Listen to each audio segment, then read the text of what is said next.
looking like. So the utility model is where you think about availability zones, you think about pods of infrastructure if it's on-prem, so like a management pod, a resource pod. What's actually in the pod, no one really cares. What you care about is the capabilities. This is a performance pod. This pod here has got GPUs for VDI, right? Or that's a general purpose platform there, a general purpose pod, right? So you need to start thinking about things as if you were working for the United States government and you were responsible for managing the fleet of cars and vehicles that the US government uses. Do you think the fleet manager for the DoD talks about valves and spark plugs and tyres and transmissions and gear ratios? No, I can guarantee you they don't. What they talk about is serviceability, so day one deployment, right? How quickly can I get it? Day two operations, how do I maintain my fleet? The types of capabilities that I'm going to have in my fleet. So I'm going to have people movers, I'm going to have trucks for moving heavy equipment, I'm going to have a luxury version for the generals and the VIPs, and I'm going to have a general purpose version which is for the rank and file, right? So they can get around and get to their jobs. This is what you need to start thinking about when you're having architectural discussions and planning the next generation platform that you're going to deploy within your enterprise.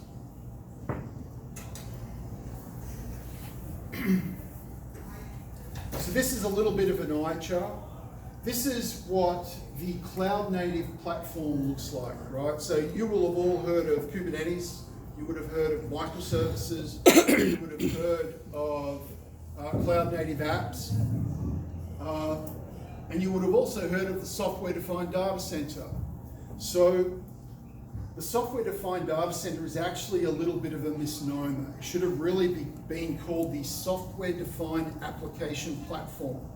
What it boils down to is this, what it's all about, is when I develop an app with my development team, I want to be able to run that app anywhere in the world. I don't care about the cloud provider, I don't care about the hardware, I don't care about the software. And that's what all of the vendors are working on at the moment, is to come up with a ubiquitous means everywhere, I can run it anywhere, a ubiquitous cloud operating system where I can develop apps and run them anywhere, right? Whether it's private cloud, hybrid cloud, public cloud, don't care. It just needs to run. And this is the framework that's being used, and I'm not going to go through all of it, except to say that it's still being developed. Everything in red is immature, everything in yellow is evolving, and down the bottom here is mature. What does that mean? It means if you are hearing about cloud native apps from your CIO or your CTO, and they're saying, we need to go to the cloud now, we need to go cloud native now. It's not ready for it. It's something you need to think about. You need to build the foundation so that you can get there. And those building blocks that I talked about earlier, so a resource building block, a management and control plane building block, right? You need all of that stuff. Investing in web scale infrastructure, that makes sense. That's a good thing to do. But as far as deploying Kubernetes right now, right, and going all in with a microservices platform on-prem, it probably doesn't make that much sense. Now, if you're a hyperscaler like Twitter, right, or Netflix, they're already doing this. But the way they're doing it is that they are already doing it in a dedicated public cloud. And if they're doing multi-public cloud, they build the tools themselves. They're not getting it from a vendor. They own that entire thing themselves, right? And the problem we have as enterprises is we don't have time to be building this stuff and doing all these fancy integrations. That's why we rely upon companies like Nutanix. So this here is probably the most important thing of what I'm talking about. And that is culture change. So in the legacy model, you have silos, you have specialists, the storage guy, the network guy, the server guy, the virtualization guy, the database guy, the application guy. They are experts within their own areas, and they really have no understanding of what goes on outside of their silo. What does this mean?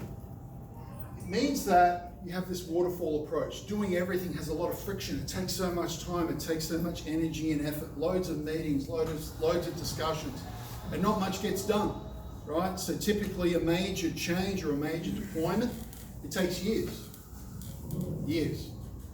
And obviously that needs to change. So this is where we go to the SRE model. So this is the Site Reliability Engineer. This is a function that was termed by Google. What is the SRE model? You're breaking down the silos and you have talented people who can work in any area of the data center. Now, am I saying that they are going to be experts in every area? No, I'm not saying that. But when you are transforming from the legacy model to the SRE model, what will happen is your storage guy, he will still have, or girl, will have a deep level of skill in storage, but they will also be basic or advanced in these other areas. And what that means is you can have a single person who reduces all of that friction, and they can work with your development team on like a 2-week sprint, and they can be the go-to person for all of the infrastructure services that are needed. So you can move really quickly, boom, boom, boom, boom, get things done. And that's really what it's all about. And this is the type of thing, if you're in a digital transformation effort, right? And digital transformation is a fairly loose term. What does it mean? To me, it means with the data that I have and the technology I have, I can actually generate revenue from it. So for example, if I was a hospital, using IoT, machine learning and AI, I could have an AI agent go through all of the records of my patients and search for early warning spots, let's say for cancer, right? And then that would be an enhanced medical service I would sell to my patients. So if you want to be a part of this, we can be your early warning system, right? That's digital transformation, or an example of it. So with digital transformation, you're like, well, okay, that sounds good. Why should I care? Why should I care? So what it really comes down to is, do you want to be a disruptor or do you want to be the disrupted? So think of Netflix and Blockbuster. So Kodak. In 1970 something, Kodak invented the digital camera and they patented it. Kodak owned that. Do you think they understood the value of the digital camera and invested in it and turned it into what it is today? No, they went bankrupt in 2012. So they invented it and then they lost that opportunity. But the rest of the industry went, hey, the CCD module, which converts light into data. Okay, this makes sense. Right, and obviously that evolved. The first digital cameras that I saw probably were in 1989. They were pretty rubbish, to be honest. They were the type of thing that we use for taking pictures for a website, right? Like if you were selling stuff on eBay. eBay didn't exist then, obviously, but if you were an online seller, you would take photos using your digital camera. Makes sense because you're not going to be using an analog camera and developing stuff, right? Trying to upload it and scan it. Right, that technology didn't really exist back then. So digital camera made sense, right? And here we are today with smart devices with an integrated camera, right? No one can, unless you're a professional unless you are a professional photographer, we don't carry cameras anymore for that dedicated purpose. Then we have Domino's Pizza. So in 2007, with the invention of Twitter, Domino's Pizza at the time had crap pizza. It was nasty. And they said, you know what? We're going to own it. Yes, our pizza sucks. However, we're going to innovate and we're going to allow our customers to give us feedback through Twitter, and we're going to completely change how we sell our pizza, how we market it, what it tastes like, what it looks like, right? So 12 years later, their share price is multiplied by, I think, 100, right? And they're a successful company. They also just recently introduced the innovation for pizza insurance. So if you order a pizza, they deliver it, they get it wrong. You just tell them via the app, hey, fix it, and then they automatically deliver it. No questions asked. Right? That's innovation.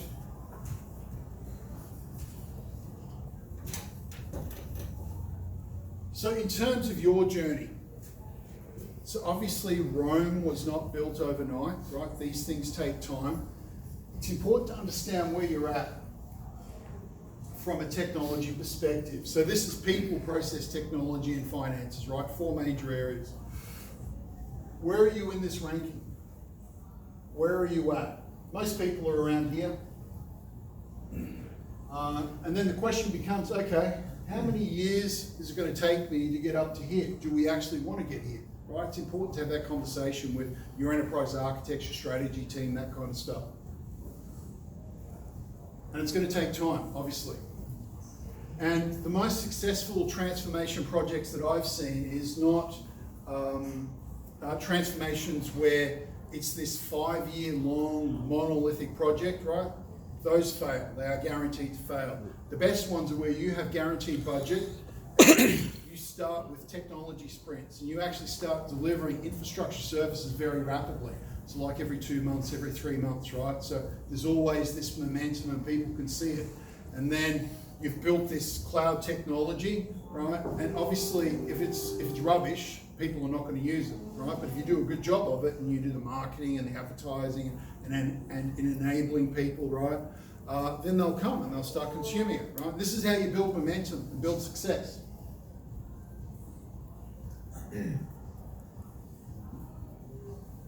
All right, so what is Nutanix? So if you think of Mac users, so Apple users, Tesla users, what do they all have in common? Customer delight is what they have in common. The cult of Mac, the cult of Tesla. Tesla users love Tesla, it's just so cool. Apple, also the same. Nutanix is also a company that the customers of Nutanix also love Nutanix. It works. Nutanix is a company that actually listens to their users. And they have an ethos. There's 2 things that Nutanix cares about, right? Every Nutanix employee should probably have tattooed on their arm. Number 1 is customer delight, and number 2 is simplicity. They spend so much time on those 2 things. That is the secret to their success. Now, can they handle every single use case that their competition can? No, they can't. They do not expose nerd knobs, right? They want things to just work. So if you're a technologist who really enjoys playing with the hypervisor and playing with the virtual machine hardware settings and turning the latency box on and off, all that tweaking that you can do, switching from Paravirtual SCSI to LSI Logic, right? Then Nutanix is probably not the platform for you, right? Because it's all about simplicity and getting things done. The other big thing with the customer delight is support. If you care about support, so at 2 a.m. in the morning, something's gone wrong and your business critical app is down, you can call up Nutanix support and they will be there to help you. The competition is not so good. It can take you up to 6, 7, 8 hours to actually get resolution and things done. So when you look at the Nutanix ecosystem, we have Nutanix Core, this is how you get started. Nutanix Essentials is kind of like the advanced level of Nutanix. And then we have Nutanix Enterprise, right, which is where you're consuming all of the SaaS services that Nutanix has. Are you going to consume all of these? No, you're not. You're going to pick and choose what services you need to deliver business value to your customers.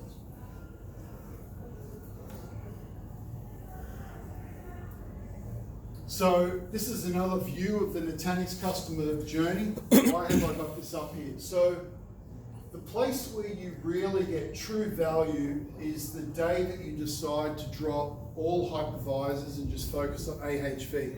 That is the point where you will really get the full benefit of the Nutanix ecosystem, the Nutanix solution, right? This is where the enterprise cloud operating system, all that stuff that I talked about earlier, that's where that gets unlocked. And AHV, now in 2019 is a solid performer and definitely goes toe to toe with all of the other hypervisors that are out there. Right? Now, obviously this is all about simplicity. They're not exposing the nerd knobs, it just works, right? But if you've got pretty simple use cases, then this journey is a logical journey. So why Round Tower? We're a master partner, and we're the only Nutanix partner in the Americas to have an MPX on staff. That would be me, yes. We wrote the book on Nutanix, which you have there, so hopefully you enjoy that. This year we won Nutanix Partner of the Year Award for the Americas. And we've done a lot of Nutanix deployments. So these are our 5 largest customers. So this insurance customer I'm doing right now at the moment, they're doing a blend of vSphere and vSphere and AHV. And those are hybrid cloud and end-user computing use cases as well. So across the company, we've done thousands of nodes of deployments, so we know what we're doing. I hope at least, I hope we do. And in closing, so here's what I want you to think about. Regardless of what you think about what I said, you would want to work out where are you at right now, your organization from a people, process, and technology perspective, and also a financial consumption model. Because if you have, like, for example, a CFO that's heavily CapEx focused, then cloud services and SaaS services are probably not going to work, because obviously that's an OpEx strip model, right? You pay for what you use. So once you know where you're at, then it's where do we want to be? What type of market are we in? Who are we competing against? So is our competition dropping the cost per transaction? Are they outpricing us in the market? The answer is yes, and they've gone down the utility model in some way. Can you afford to ignore that? No, you can't. You've got to innovate. This is a Darwinian ecosystem. And then once you know where you want to be, it's a plan to get there. Now, there's a couple of ways of executing hyperconvergence in the utility model. One way is to do the skunkworks approach, which is where you have a small team of visionaries who go, all the other guys, they're against us, but we're going to build this one service and we're going to demonstrate to the entire company, this is how it's done. So that's one way to do it. Obviously it takes a lot longer. The other way is to start at the strategic level, at the C level, and you work your way down. So that's where you have complete buy-in from the CEO, you have a roadmap over 3 or 4, 5 years with guaranteed budget, and everyone's on board, right? And then you start a true transformation. That is my preferred mechanism. However, sometimes beggars can't be choosers, right? Sometimes you've got to go down the skunkworks route. So in closing, that's it. Really, do you want to be the disruptor or do you want to be the disrupted? That's what it boils down to.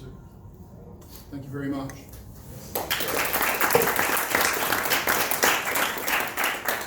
Any questions? I know Bill wanted to have a Q&A session. Yes, Bill? Oh. You can ask me questions, I won't give you good answers. Well, we had a question, this gentleman. When the availability of Siemens... Oh, of course, we talked about that earlier, yes. Yeah, so Metro storage, Metro clusters with AHV is something that was in, it's in tech preview at the moment with 5.11. Yeah, that was the answer, sorry. My apologies. I've forgotten we talked about it. Okay, obviously no more questions. Thank you very much. Does Nutanix have plans to like better integrate with Citrix? Like right now, VMware has a plugin to tap into Citrix, and Nutanix doesn't. And when we went through our Nutanix Citrix training, like the guy Ian pointed that out. But we are using Nutanix versus Citrix environment. Do they have any plans? That's a hard question. Do they have any plans to better integrate with Citrix? So that would be the Nutanix SEs would be able to hook into the the EUC group within Nutanix engineering. I don't know. Oh, all right. I might be able to answer your question. Okay. So concerning integration, you're talking about machine provisioning, running MCS or PVS. There's Okay, so you're looking for the director plugin like Yeah. vSphere has for performance. Correct. So what a lot of people are doing, and I know this isn't recommending like another product to do it, but there are other vendors out there like Control Up and whatnot that do kind of pull the pieces together Yeah, for we them. have some VMware Yeah. stuff that's in there that can do things that the Nutanix stuff can't Yes, yeah, they have. at this time. Yeah, VMware and Director, yeah. So yeah, I haven't heard anything on the roadmap, but yeah, like you said, you may want to talk to your SEs. There may be something that's on the If it works. in the works or on the back burner, and definitely Nutanix does products feature requests, and that would be a good thing. I would love personally to be able to see or provide my help desk with a console into a VM that may be locked up, like a persistent VDI that might be stuck on boot repair. Every once in a while you get one of those VDIs that just gets stuck at the safe mode screen. It'd be nice to give that. So yeah, I personally would like to see that myself. And Nutanix is heavily committed to the Citrix relationship, so they're always working on it and improving it. It's just the roadmap. What are the details? So that's where the Nutanix engineering guys will be able to provide more visibility. So, Bill, is there anything you want to close out with? Well, just want to thank you again, Renee. Yeah, no problem. For presenting for us, man. Like I said, everybody, make sure you take your books and your water bottles with you. They're setting food up outside right now. I believe we're here till at least 6:30. We've got golf and everything taken care of outside for us. So feel free to hang around, talk, socialize, get yourself some food. We can enjoy the wonderful sunshine weather outside. I gotta look for it. If you pretend hard enough, it'll be sunshine. It's so. Florida, yeah. It's 30 minutes. So, another thing too, this is everybody's users group. It's not Bill's users group. It's not it's not Nutanix's user group. It's the Nutanix users user group. So I would strongly encourage anybody that may have anything they'd like to present on. If they have a recommendation for somebody they'd like to come as a guest speaker for us, and if you'd like to get involved with helping out and organizing any of the meetings, definitely come see me. Again, my name's Bill, and we'd be glad to have your ideas, and especially topics too. If you have any topics, anything like that you'd like to hear about, and you don't know a speaker, but there's a topic or there's a focus that you'd like to hear about, let me know. We'll go find somebody. We'll dig around. It's a big community out there. There's lots of wonderful people that like to share their knowledge. And again, thank you guys for coming. Much appreciated. So, in case you didn't know, bathrooms. I see some empty beer glasses around here. Bathrooms are down there and to the left. If you need to go hit the head. And other than that, we'll go ahead and break until the food's all set up outside. Thanks very much. So, thanks, guys.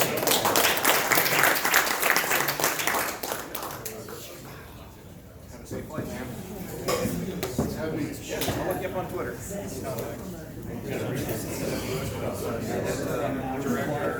I remember him like I want to see out a little bit of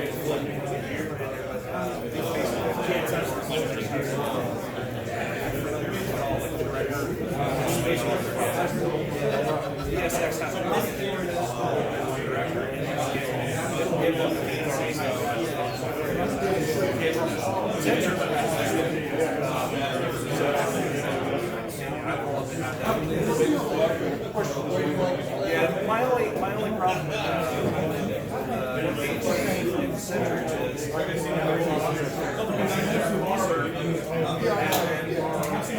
I tried to ring up self-service for you.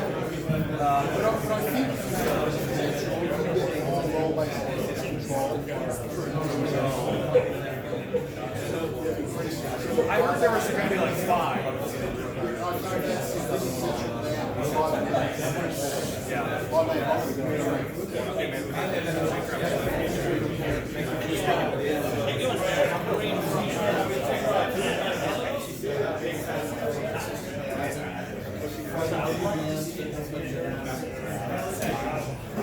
notepad right here.